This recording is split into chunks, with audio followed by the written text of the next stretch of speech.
இறந்தவர்களின் உடலில் மாமிச புழுக்கள் உருவாகிவிட்டதாலும் மோசமான நாற்றம் வீசியதாலும் உடனடியாக உடல்களை எரிக்க வேண்டியதாயிற்று. கல்லூரியின் நீச்சல் குளத்தில் எல்லா உடல்களையும் குவித்து போட்டு மரக்கட்டைகளை மேலே போட்டு தீ வைத்தனர். அதில் யாரெல்லாம் கிடந்தார்கள் என்று அறிந்து கொள்வது கஷ்டமான விஷயம். அவர்கள் மனிதர்களைப் போல சாகவில்லை. நாம் வெவ்வேறு நாடுகளில் வாழ்ந்தாலும் வெவ்வேறு மொழியை பேசினாலும் மக்கள்தான் அமைதியை உருவாக்க வேண்டும்.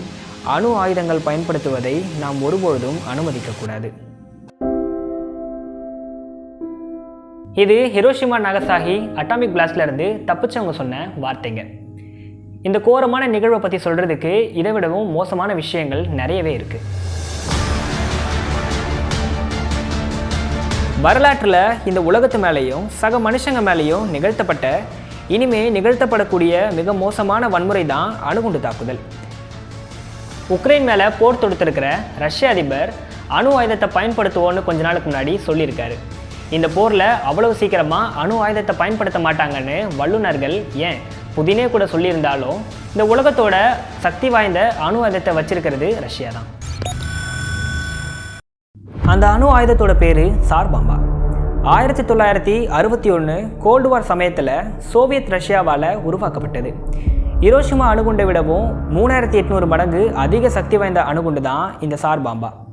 இந்த அணுகுண்டை நொவயா தீவில் அப்போ இருந்த சோவியத் ரஷ்யா பரிசோதனை செஞ்சபோது அதோட புகைமூட்டம் மட்டும் 67 கிலோமீட்டருக்கு உயர்ந்ததாகவும் 55 கிலோமீட்டர் தள்ளி இருந்த ஒரு ஆளில்லா கிராமத்தையே நாசமாக்கினதாகவும் தரவுகள் சொல்லுது.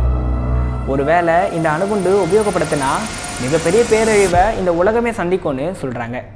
சரி, இந்த அணுகுண்டு மட்டும் இவ்வளோ டேஞ்சரானு நம்ம யோசிக்கும் பொழுதே அணுகுண்டு வச்சிருக்கிற 9 நாடுகள் கிட்ட மட்டும் மொத்தமாக 13,400 அணுகுண்டுகளும் அதில் மிகவும் தயார் நிலையில் 1800க்கும் அதிகமான அணு ஆயுதங்களும் இருக்குன்னு கடந்த ஆண்டு வெளியான ஆய்வு ஒன்று சொல்வதாக பிபிசி தெரிவித்துள்ளது. நம்ம உலகத்தை அழிக்க ஏலியனோ வேற எதுவோ தேவையில்லை. ஆல்ரெடி எல்லா ஏற்பாட்டையும் ரெடியாக வச்சிருக்கணும் மட்டும் தெளிவாக தெரியுது.